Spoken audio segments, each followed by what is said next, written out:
Ich habe bis heute den Respekt, die Liebe, die Dankbarkeit für eine Church. Ich bin ein Kirchenkind. Meine Mutter hat mich jeden Sonntag mitgenommen in die Kirche. Ich musste am Sonntag gehen oder am Samstag. Ich hatte 2 Optionen. Und es ist wie so ein DNA in mir. Und ich bin so dankbar für den Moment, wo ich Jesus in mein Leben eingeladen habe mit 18 Jahren. Und wenn deine Sünden dir vergeben werden, wenn du plötzlich merkst, du hast eine neue Persönlichkeit, du hast einen neuen Freund. Wenn Jesus dein Freund wird, hast du einen Freund, der ist immer bei dir, der steht immer zu dir und er ist immer da und er ist immer da und er ist immer da und er ist immer da und er ist immer da. Amen? Nee, ist krass. Und dann habe ich festgestellt, ich habe nicht nur einen guten Freund, sondern plötzlich habe ich auch Feinde. Und ich habe gar nichts falsch gemacht.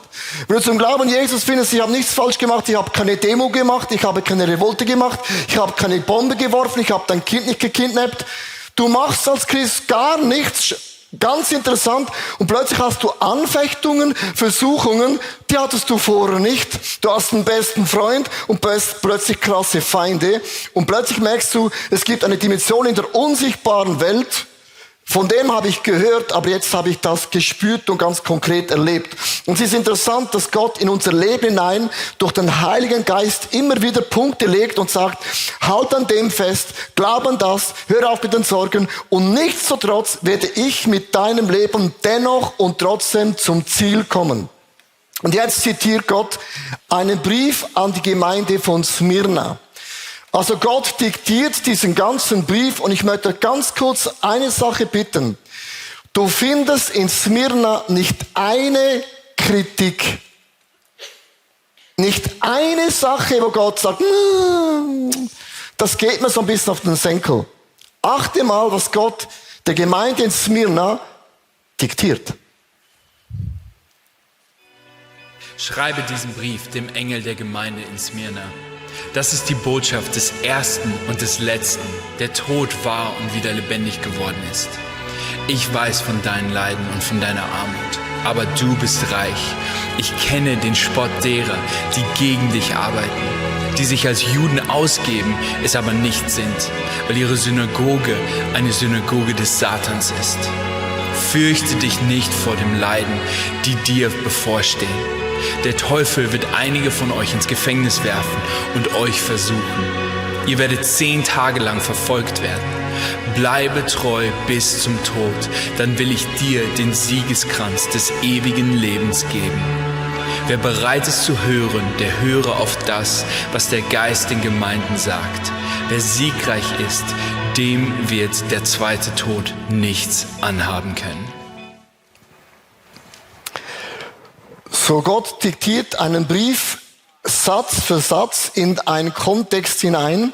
Und ich finde das mega, mega krass, wie akribisch Gott gewisse Details rausnimmt. Und wenn wir nicht verstehen, was war Smyrna, wo ist es gewesen, machen viele Textabschnitte keinen Sinn. Ich habe ein Bild mitgebracht, dass du weißt, wo ist Smyrna.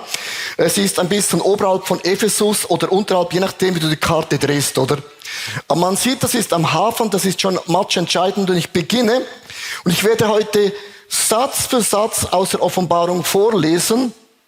Und ich möchte euch heute sagen, wie im Flugzeug, schnallt euch an, denn wir gehen eine halbe Stunde durch ein paar interessantes Gefilde.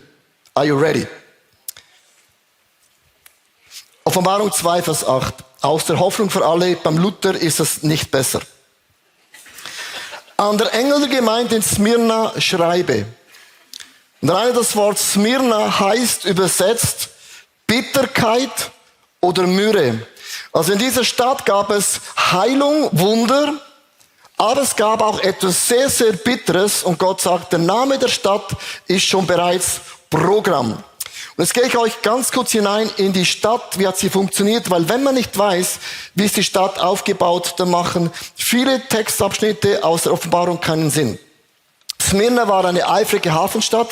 Die hat man 25.000 Einwohner gehabt. Das kannst du dir vorstellen, eine klitzekleine Stadt. Ephesus war 170.000. Und Smyrna war eine kleine, wunderschöne, prunke Stadt. Sie war eines Tages am Boden zerstört und man hat sie wieder aufgebaut als klein, aber oho, etwa wie die Stadt Zürich. Smyrna ist, man sagt, die modernste Stadt der damaligen Zeit. Ich habe das schon gesagt, man hat sie nochmals neu aufgebaut durch die Römer. Es war auch das Zentrum von Medizin und Wissenschaft. Also Medizin und Wissenschaft war Smyrna Number One. Und jeder Schweizer zuckt zusammen und denkt, ja, wer kann dann die Krankenkassenprämie noch bezahlen? Gute Frage, danke, hast mich gefragt. Der Punkt war gewesen, die Römer haben gesagt, wir werden euch Finanzen geben für die Medizin, aber es gibt eine Sache dafür. Ist ja nichts gratis, ist ja ein Geben und Nehmen. Dafür müsst ihr unseren Kaiser für immer anbeten, sonst könnt ihr das Geld vergessen. Das nächste kannst du dir mal vorstellen, wie so Nordkorea. Man hat geglaubt, dass der Kaiser ist Gott. Wie in Nordkorea gibt es in den Geschichtsbüchern, wenn du in Nordkorea in die Schule gehst, gibt es in den Geschichtsbüchern, wenn du nicht den Chef anbetest von Nordkorea, dann geht die Sonne nicht auf. Und das war der Glaube dazu auch gewesen, ein bisschen in Smyrna. Smyrna gab es viele Götzen und Tempelstatuen. Ehrlich gesagt, das gibt es überall, das ist nicht spektakulär. Und jetzt kommt ein krasser Punkt. Alle Einwohner mussten einmal im Jahr dem Kaiser Weihrauch bringen. Und es wurde genau aufgeschrieben, wer war da und wer von euch kam nicht. Und wehe, du kamst nicht, dann haben wir mehr als ein Problem. Dann müssen wir über dein Leben sprechen, ob du noch leben willst oder morgen tot sein willst. Smyrna gab es auch ein Gilde, das war eine Gewerkschaft, noch das ist wichtig, die haben alles kontrolliert. Also warst du nicht in der Gewerkschaft, konntest du kein Business machen. Und jetzt in diesem Kontext hinein schreibt Gott einen Brief an Smyrna, an Frauen und Männer, die gläubig sind, die Jesus lieben, die haben den besten Freund entdeckt, ihre Sünden wurden vergeben, sie haben nichts Falsches gemacht, keine Demo, keine Revolte, kein Kidnapping, keine Bombe, einfach gar nichts. Sie haben Jesus Christus als den Herrn und Erlöser entdeckt. Vers 8. An den Engel der Gemeinde in Smyrna schreibe, diese Botschaft kommt von dem, der zugleich der Erste und der Letzte ist. Und Gott sagt, was auch immer du in deinem Leben durchläufst, das musst du gut hören. Wenn du sagst, das Leben ist nicht fair, wieso habe ich Leid als ein Christ, wieso bin ich krank als ein Christ, obwohl es ja auch Theologen gibt, jeder Christ ist gesund und reich und wohlhabend. Und Gott sagt zu dir, hey, hör mal gut zu, ich habe dich geformt im Leib der Mutter und ich war der Erste. Und ich werde auch der Letzte sein, der über deinem Leben entscheiden wird. Und der Rest dazwischen ist Geschmackssache. Der Tod war und er wurde wieder lebendig. Smyrna war am Boden zerstört. Und Gott hat gesagt, so wie die Stadt zerstört gewesen ist und man hat sie wunderschön aufgebaut, bin ich nicht der Gott, der noch immer aus dem Tod Leben bewirkt. Zeichen und Wunder ist noch immer meine Visitenkarte. Smyrna, hör nicht auf zu vergessen. Ich kann in einem Moment dein Leben neu erwecken. Ich habe einen Mann getroffen, mega Gentleman. Ich habe ihm gesagt, du bist so höflich, so freundlich, so liebenswürdig, so einfühlsam. Ich habe ihm gesagt, du bist eine richtig geile Socke. Dann schaut er mich an und sagt, ja, Leo, wo du recht hast, hast du recht. Aber du kennst nur die erlöste Version. Hättest du mich kennengelernt vor 20 Jahren, drogenabhängig, meine Ehe betrogen, meine Ehe verlassen, alle Freundschaften, kriminell, war im Gefängnis. Die Version war die unerlöste Version. Und wir alle sind hier drin auch online. Ich schaue euch heute an als die erlöste, beste Version. Vers 9. Ich kenne die Verfolgung, die du ertragen musst. Warum musste ein Christ in Smyrna Verfolgung ertragen? Ich habe es gesagt.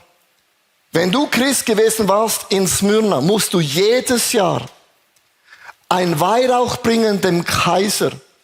Und das war eine Declaration, eine Botschaft. Es gibt nur einen Namen im Universum, der erlöst und vergibt, und das ist der Cäsar. Und du konntest als Christ, ich spreche nicht von Corona-Impfmeinung, Du konntest da das nicht machen.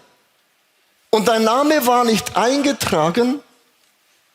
Und alle haben gewusst, das gibt mächtig Problem im nächsten Jahr. Ich habe eine ganz, ganz einfache Illu.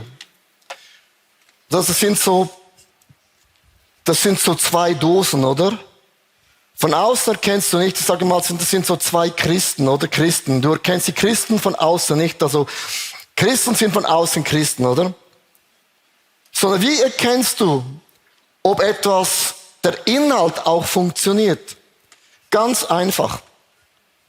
Wenn Druck kommt und wenn man Druck ausübt auf einer so Dose, wenn man Druck ausübt, geht es kaputt, wenn nichts drin ist. Wenn du voll gefüllt bist von Gott und es kommt Druck hinein, dann kann man stehen, wie du willst, und es geht nicht kaputt. Siehst du das? Und Gott sagt zu Smyrna, hey, sorry, ich habe nichts zu kritisieren.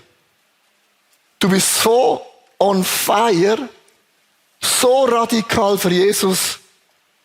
Ich bringe Verfolgung, aber ihr sagt den Glauben nicht ab. Und es ist nicht so, heutzutage sagen Leute zu mir, Leo, wie kann ich an einen liebenden Gott glauben, der dieses Leiden zulässt? Und wenn du die Welt anschaust, dann siehst du die Macht der Sünde. Die Macht der Sünde bedeutet so krass, ein Leben ohne Gott ist eine Katastrophe. Und Gott sagt zu Smyrna, als Druck auf dich kam, wegen diesem Kaiseredikt, hast du deine Knie nicht gebeugt. Jetzt geht es weiter, Vers 9. Ich weiß, in welcher Armut du lebst, doch in Wirklichkeit bist du reich. Und was ist geschehen? Weil die Christen sich nicht gebeugt haben von Cäsar, haben das die Gewerkschaften gehört und haben gesagt, wir machen mit Christen kein Business. Wer kennt das? Machst ein Statement über LGBTQIA+, und deine Schokolade wird nicht mehr verkauft. Genau das Gleiche. Wir werden heute gemobbt als Christen, nur weil du eine andere Meinung hast. Und jetzt kann man sagen, okay, der Glaube ist Privatsache, geht euch nichts mehr an. Dann sagt Gott, nein, das funktioniert nicht, weil der Glaube, das Evangelium wird verkündigt werden zu Zeit oder zu Unzeiten, damit Menschen zum Glauben kommen. Das Wort Gottes kommt aus der Predigt, man verkündet es. Und die Christen in Smyrna, weil sie sich nicht niedergebeugt haben, waren sie wirtschaftlich total am Ende. Und jetzt sagt Gott, auch wenn du niemals eine großartige Firma aufbauen kannst in Smyrna, es muss gut zuhören, ihr seid reich an Vergebung, an Gnade, an Hoffnung, an Glaube. Ja, mit dem hat man noch keinen Kaffee getrunken, ja, ich weiß.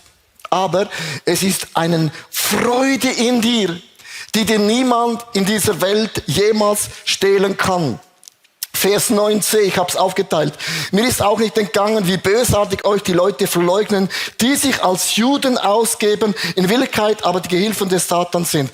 Dieser Text ist ein bisschen schwierig zu verstehen, wenn man den Kontext von Smyrna nicht versteht. Also, are you ready? In Smyrna gab es eine Ausnahme, dass du nicht den Kaiser anbeten musstest, wenn du ein Jude gewesen bist. Die Synagoge war riesig gewesen in Smyrna. Und wenn du ein Jude gewesen bist, musst du dich nicht dem Kaiser unterordnen. Du hattest einen Freibrief.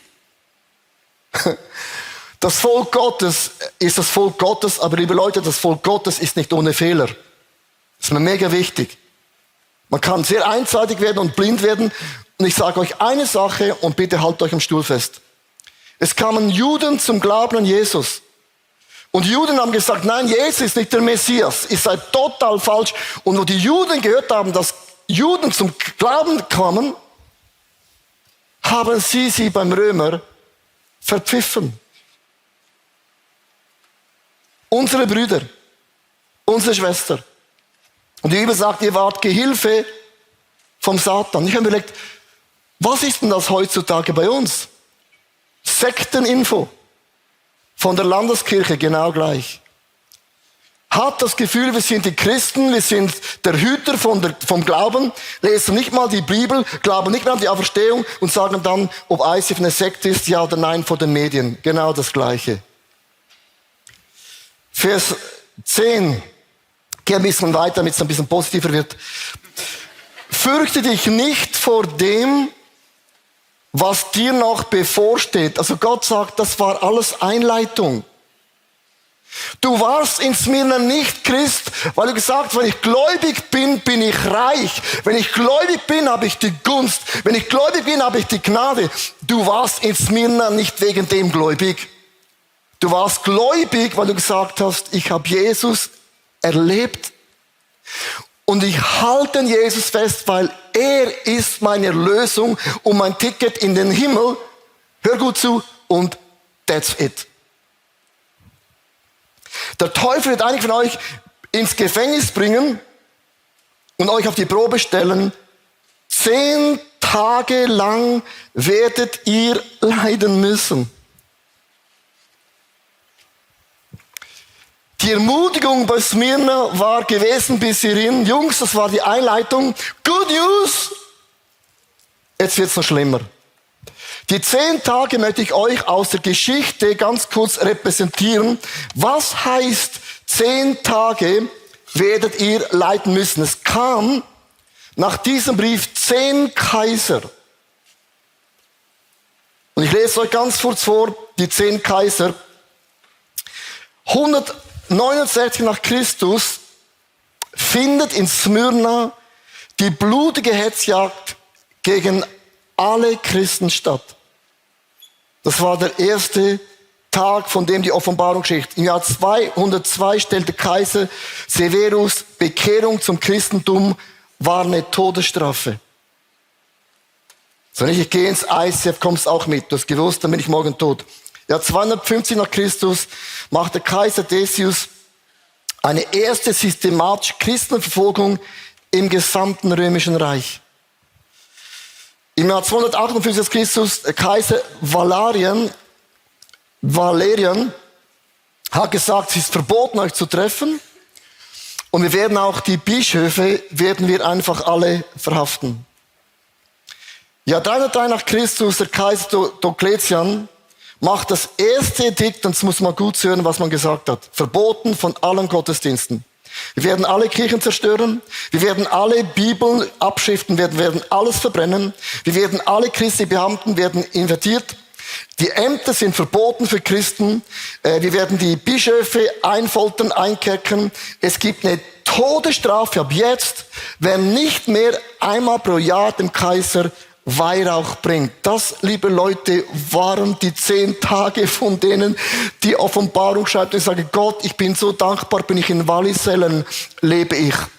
Und das Glattzentrum ist sehr, sehr nahe. Nee, liebe Leute, wir haben oft keine Ahnung, wir leben im Fairy Tale. Was wir hier leben mit offener Meinung, ist auf der ganzen Welt nicht mehr Realität. Nach dem 10. Kaiser, nach diesen 10 Tagen, kannst du auch geschichtlich nachlesen, gab es eine Wende. 311 nach Christus, Kaiser Galerius hat gesagt, von Nikodemia, das Christentum, die Verfolgung, hat nicht funktioniert. Liebe Leute, es hat nicht funktioniert. Es hat nicht funktioniert. Es hat nicht funktioniert. Dann sagt der Kaiser Konstantin 311 nach Christus, Mailändervereinbarung, wir brauchen freie Religionswahl für alle römische Bürger. Es gab eine Change nach dem 10. Kaiser. Offenbarung 2, Vers 10b. Da sagt Gott zur Gemeinde in Smyrna, Armut, sie werden verpfiffen, sie werden gefoltert. Jungs und Mädels, bleibt mir treu. Auch wenn es dich das Leben kostet, dann werde ich dir als Siegespreis das ewige Leben geben. Als Gott das sagte, der Gemeinde von Smyrna zitiert, gibt es den Polycarp, den Bischof von Smyrna. Ich habe ein Bild mitgebracht. Er wurde gefangen genommen. Man hat ihn verbrannt, aber er ist nicht gestorben. Dann hat man ihn mit dem Dolch erstochen. Und Polycarp macht ein Zitat, das muss ich mir vorstellen. Ich habe das aufgeschrieben, er sagte, 86 Jahre habe ich Christus gedient. Er hat mich nie im Stich gelassen. Wie könnte ich meinen König lästern, der mich von meinen Sünden und Fehlen gerettet hat? Es gibt ein Zitat, und ich möchte es euch nennen. Und das kommt von Tertullian, wortwörtlich. Das Blut der Märtyrer ist der Same der Kirche. Jetzt sage ich dir etwas ganz, ganz ehrlich. Oft jammern Christen, warum macht Gott nicht größere Wunder in Europa? Wieso werden Blinde nicht sehend? Lahme können nicht mehr gehen, die Toten bleiben tot. Warum erleben wir nicht die Apostelgeschichte? Ich sage dir, warum? Niemand von uns wird gesteinigt. Niemand von uns wird gefoltert. Und niemand von uns wird ins Gefängnis geworfen. Wir wollen die gleichen Resultate der Apostelgeschichte, aber nicht das Negative. Das ist das Butter und das Weckli. Pfeffer und Weckli zusammen wird niemals funktionieren. Und eines, liebe Leute, was mich die Offenbarung lehrt, gibt Mut. Die Hölle kann den Himmel nicht überwinden. Sie haben alles versucht. Und je mehr Blut geflossen ist, desto mehr kamen Menschen zum Glauben. Lukas 12, Vers 5 habe ich noch einen ganz passenden Bibelvers gefunden per Zufall für Smyrna. Ich will euch sagen, was ihr wirklich fürchten sollt. Fürchtet Gott, der euch nicht nur töten kann, sondern auch die Macht hat, euch danach in die Hölle zu werfen. Ja, fürchtet ihn ganz allein. Du findest keine einzige Kritik bei Smyrna. Nichts. Ihr wart treu. Ihr wart arm. Ihr wurdet verfolgt. Und niemand von euch hat den Glauben auf die Seite geworfen. Ich habe eine Statistik mitgebracht. 340 Millionen Menschen, Brüder und Schwestern, Christen, werden auf der ganzen Welt verfolgt. Man sagt, 1 von 7 wird verfolgt auf der ganzen Welt. In Afrika ist es 1 von 5. Und in Asien ist es 2 von 5. Jetzt sagst du, ja, aber wirklich? Das Christentum nimmt in Europa ab. Schon mal aufgefallen? Aber nur bei uns. In China, in Indien, in Asien, in Südamerika explodiert das Christentum. Überall da, wo auf der Landkarte siehst, wo Menschen verfolgt werden, explodiert das Evangelium. Und ich finde, Corona war die beste Season ever. Das hat den Spreu vom Weizen getrennt. Die on fire waren, waren noch immer an Feuer. Und die nicht an Feuer waren, die sind irgendwo nicht mehr an Feuer. So eine Offenbarung hat unsere weltliche, easy going, ich gehe in die Church, nein, heute ist die Sonne schön, oh, Party. Diese Dinge hat es gesplittet. In Asien gehst du in die Church, weil du brauchst Gebet von deinem Bruder, von deiner Schwester für die nächste Woche, nächsten Tag. Ich war vor einer Woche an einem Meeting AVC, verfolgte Christen in Deutschland. Wir spenden an AVC. Wir wollen eine Stimme heben für die Menschen, die keine Stimme mehr haben. Die Bibel sagt, kümmert euch für die Witwen, Waise und verfolgten Christen. Das haben wir gemacht. Und es gibt eine Geschichte, die habe ich gehört, höchstpersönlich von Pakistan. Und der Pfarrer hat auf der Bühne gepredigt und ich musste nach ihm dann preachen und das war eine Katastrophe für mich, weil ich habe gedacht, ja, super, was kann ich schon sagen? Und er hat ein Video gezeigt, dass in Pakistan werden Blinde sehen, Lahme gehen, Tote stehen auf. Gott macht ein Wunder nach dem anderen spektakulär. Du kannst die Bekehrungswelle nicht mehr stoppen, aber am nächsten Tag kann es sein, dass du tot bist. Ich habe ein Bild mitgebracht, ein Video, das du siehst, wie dramatisch Christen leben und denen kommt es nicht in den Sinn, zu sagen, nee, bin mir nicht sicher, ob dieser Teil der Bibel stimmt. Das ist sicher im Kontext falsch. Nee, die sagen, Jungs und Mädels, ich habe Jesus erlebt. Und ich kann nicht meinen Glauben absagen. Hier ist ein Video von Pakistan, real, echt, dass du merkst, wie geht's da zu und her.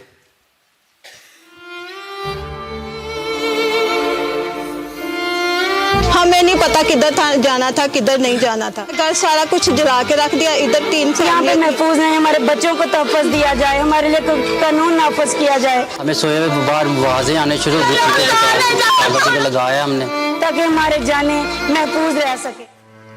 ये पाकिस्तान के लिए एक स्याह दिन था जब 16 अगस्त 2023 को फैसलाबाद जड़ावाला में बाइबल मुकद्दस और गिरजाघरों को जलाया गया।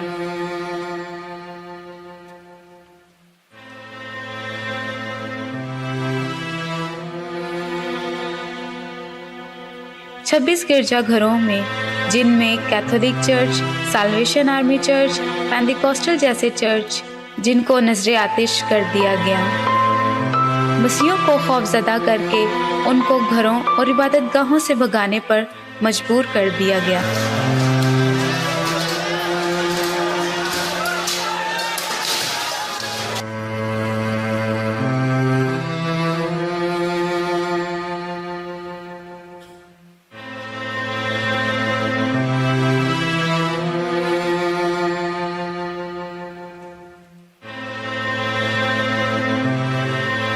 पाकिस्तान में अक़लियतों के खिलाफ तशद्दुद में इजाफा हो रहा है और शहर पेशावर भी इसकी लपेट में आ चुका है।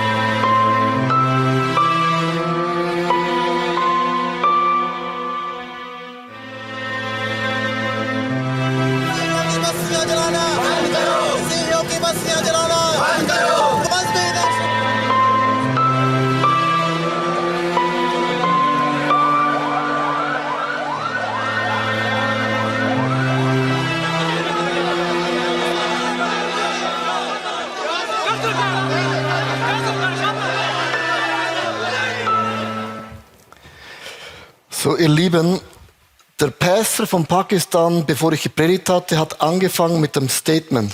Und ich habe gemeint, ich habe mich verhört. Er hat gesagt, 5 Leiter in unserer Gemeinde wurden ermordet. Und er sagte, praise the Lord. Mit anderen Worten, danke Gott für das Blut der Brüder. Weil das ist das Fundament der Erweckung von unserer Church. Und ich habe mit ihm gemeldet diese Woche, und hat er gesagt, in dieser Woche wurde ein 6. Leiter von ihrer Kirche ermordet. Und er sagt am Telefon, praise the Lord. Das Blut der Märtyrer ist der Samen der Erweckung und der Kirche. Ist jetzt nicht, dass ich das jetzt per se einfach sage, ja, come on, aber liebe Leute, es gibt im Glauben eine Realität, die wir einfach nicht verleugnen können. Und ich habe eine Liste mitgebracht und ich stelle uns eine ganz einfache Frage, auch mir. Was sind die Challenges, die wir haben? Vielleicht haben wir ein bisschen Mobbing. Vielleicht wirst du verleugnet, weil du an Jesus glaubst, dir eine Beziehung zerbrechen, weil du Christ bist, du hast keinen Job, du hast Streit, Cancel Culture, Einschränkung der Meinungsfreiheit und so weiter und so fort. Ein junges Mädchen hat mich letzte Woche gefragt. Die ist Moslem, zum Glauben gekommen und hat gesagt, Herr Becker, ich werde gemobbt von meiner Familie. Ich werde sogar enterbt von meinem Vater. Was kann ich tun? Dann habe ich gesagt, ja, beten. Sagt sie, ja, beten, willst du mich verarschen? So wortwörtlich, das mache ich ja. Aber irgendetwas gibt es eine Strategie. Dann kam mir ein Bibeltext in den Sinn, in Offenbarung 2, Vers 11, und ich möchte mit ihm enden. Wer Ohren hat, der soll hören, was der Geist Gottes den Gemeinden sagt. Das spricht auch zu dir, zu mir, zu uns und allen. Wer durchhält und den Sieg erringt, der wird den zweiten, den ewigen Tod nichts anhaben können. Und ich habe zu ihr gesagt, es gibt eine Gemeinde in Smyrna. Und alles, was Gott zu der Gemeinde sagt, alles, hey, halte durch. Punkt. That's it. Und ich möchte heute den Menschen sagen, die todkrank sind und gläubig sind, halte durch. Den Menschen, die aufgrund vom Glauben Niederlagen erleben, halt durch. Ich möchte ICF Zürich sagen, halt durch. Ich sage dem ICF Movement, halt durch. Wir haben einen Pastor in unserem Movement und ich möchte mit dem enden. Die haben in ihrer Stadt 100 Gebäude abgeklappert. 100 Gebäude abgeklappert. Und nicht eine Gebäude bekamen sie. Und die Antwort war jedes Mal, 100 Mal: Wir vermieten kein Gebäude an eine Kirche. Das ist nicht weit weg von hier. Ich glaube, dass die Zeiten sich für uns ändern werden. Du wirst nicht mehr gläubig sein können, weil es ist lässig. Nicht, weil Gott hier für gnädig ist. Nein. Wenn du nicht eine Offenbarung hast, wieso du gläubig bist, gibt nur einen Grund. Jesus hat meine Sünde genommen und er ist die Brücke zu Gott. Punkt. Und alles andere ist vielleicht Beilage.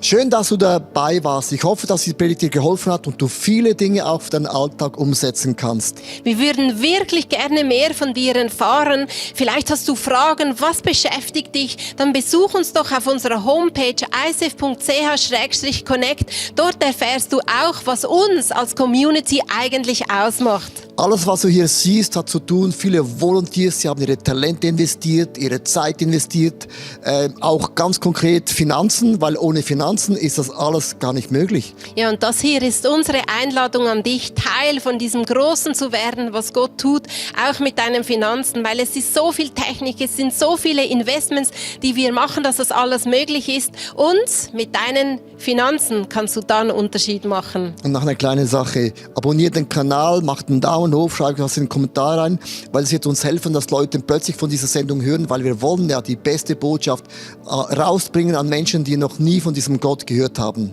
Also, bis zum nächsten Mal.